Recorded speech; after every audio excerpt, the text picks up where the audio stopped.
Hello നമസ്കാരം. അപ്പോൾ Bigg Boss season 7 episode number 11 വിശേഷങ്ങളുമായിട്ടാണ് നമ്മൾ വന്നിരിക്കുന്നത്.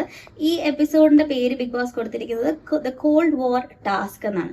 അപ്പൊ ഇതിന്റെ കൂടുതൽ വിശേഷങ്ങൾ കണ്ടവർക്കറിയാം, കാണാത്തവർക്കായിട്ടാണ് ഈ എക്സ്പ്ലനേഷൻ, ഈ ഒരു സമറൈസ്ഡ് വീഡിയോ ഞങ്ങൾ നിങ്ങൾക്ക് മുന്നിലേക്ക് തരുന്നത്. അപ്പൊ ഈ ഒരു എപ്പിസോഡ്, നമ്മുടെ ഈ എപ്പിസോഡ് 11 പ്രത്യേകത എന്ന് പറഞ്ഞു കഴിഞ്ഞാൽ എല്ലാ കാൻഡിഡേറ്റ്സും തമ്മിൽ, പ്രത്യേകിച്ച് അനീഷും ബാക്കിയുള്ള ഹൗസ് മേറ്റ്സും ആയിട്ടുള്ള വഴക്കും കാര്യങ്ങളും ഒക്കെ, ആർഗ്യുമെന്റ് കാര്യങ്ങളും ഒക്കെ തന്നെ നമ്മൾ കാണുന്നുണ്ടായിരുന്നു. ഒരു പൊടിക്ക് ഈ ഒരു ആവശ്യമില്ലാത്ത വഴക്കുകൾ കൂടുന്നില്ലേ എന്നുള്ളൊരു കൺഫ്യൂഷൻ നമ്മൾ മലയാളികൾക്കെല്ലാം തന്നെ ഉണ്ട്. ആൻഡ് അനീഷ് നമ്മളെയൊക്കെ തന്നെ ഒരു പോയിന്റിൽ വല്ലാണ്ട് വെറുപ്പിക്കുന്നുണ്ട്. അതിന്റെ ആവശ്യം ശരിക്കും പറഞ്ഞാൽ ഇല്ല. ഇങ്ങനത്തെ കാര്യങ്ങൾക്ക് വേണ്ടിയല്ല ബിഗ് ബോസ് ഓരോ ടാസ്കുകൾ കൊടുക്കുന്നത്. ടാസ്കിൽ ഫോക്കസ് ചെയ്യാതെ ആൾക്കാർ വേറെ ആർഗ്യുമെന്റ്സിലേക്കൊക്കെ പോകുന്ന ഒരു എപ്പിസോഡായിരുന്നു ഇന്ന് നമ്മൾ കണ്ടത്. അപ്പോൾ ഇത് കോൾഡ് വാർ ടാസ്ക് എന്ന് പറഞ്ഞു കഴിഞ്ഞാൽ ഈ ഒരു മിഡ് വീക്ക് ടാസ്കിന്, എവിക്ഷനൊക്കെ ആയിട്ട് റിലേറ്റഡ് ആയിട്ടുള്ള ടാസ്ക് ആണ്. ഇതിൽ ബിഗ് ബോസ് കൊടുത്തിരുന്നതെന്ന് പറഞ്ഞു കഴിഞ്ഞാൽ, ഒരു ബിഗ് ബോസ് ഒരു പ്ലത്തോർ ഓഫ് ഒബ്ജക്ട്സ് ഒരു പ്ലേസിൽ പ്ലേസ് ചെയ്തിട്ടുണ്ട്.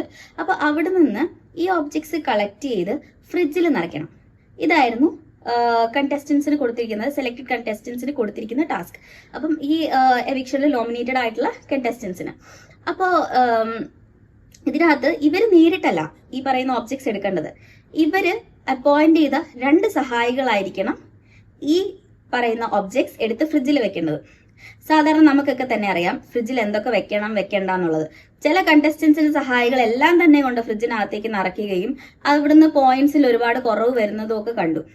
ആൻഡ് ഇത് ശരിക്കും പറഞ്ഞാൽ ഒരു കോമൺ സെൻസ് യൂസ് ചെയ്ത് കളിക്കേണ്ട ഒരു ടാസ്ക് ആയിരുന്നു. അതിന്റെ പേരിലുണ്ടായ ആർഗ്യുമെന്റ് എന്ന് പറഞ്ഞു കഴിഞ്ഞാൽ ഇറ്റ് വാസ് ഹ്യൂജ്. ശരിക്കും ഭയങ്കര ആർഗ്യുമെന്റ് ആയിരുന്നു. അവസാനം ബിഗ് ബോസ് വന്ന് ഇടപെട്ട് ബിഗ് ബോസ് അതിനൊരു ഓൾട്ടർനേറ്റ് ഒപ്പീനിയൻ ഒക്കെ കൊടുക്കേണ്ടിയൊക്കെ വന്നു. നമ്മൾ അതെല്ലാം കണ്ടതാണ്. കാരണം എന്തായിരുന്നു ബിഗ് ബോസിന്റെ ഓൾട്ടർനേറ്റീവ് ഒപ്പീനിയൻ എന്ന് പറഞ്ഞ ഒരു ഓപ്ഷൻ എന്ന് പറഞ്ഞു കഴിഞ്ഞാൽ, ലോട്ട് ഇട്ട് ഇനി സഹായികളെ തിരഞ്ഞെടുക്കാം. നേരത്തെ എന്ന് പറഞ്ഞാൽ ഇവർ ഈ പറയുന്ന എലക്ഷനിലുള്ള കാൻഡിഡേറ്റ്സ് പോയിട്ട് ഓരോ സഹായികളെ തിരഞ്ഞെടുക്കുമായിരുന്നു. പക്ഷെ ഇതല്ല.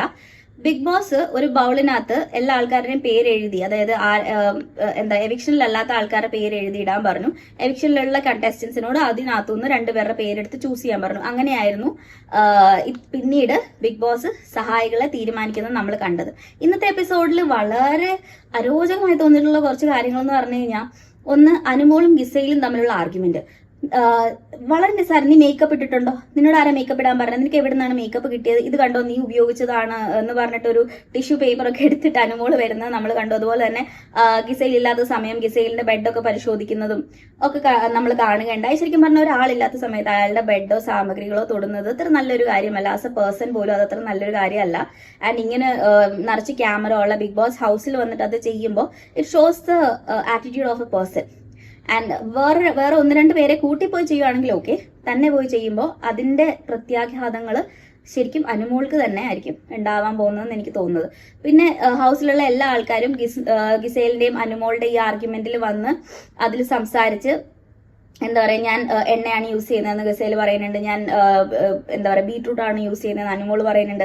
ആൻഡ് ഗിസേൽ പിന്നെയും എടുത്ത് പറയുന്നുണ്ട് അനുമോൾ എന്നെ തന്നെ ടാർഗറ്റ് ചെയ്യുകയാണ്, ഒരു കാര്യമില്ലാതാണ് എന്നെ ടാർഗറ്റ് ചെയ്യുന്നത് എന്നൊക്കെ പറയുന്നത് നമ്മൾ കണ്ടു. ആൻഡ് എന്താ പറയാ, നെവിന്റെ സൺസ്ക്രീൻ ബോറോ ചെയ്തിട്ടാണ് ഞാൻ യൂസ് ചെയ്തത്. അപ്പൊ നെവിൻ പറയുന്നുണ്ട് ഞാൻ സൺസ്ക്രീൻ ഇനി കൊടുക്കില്ല.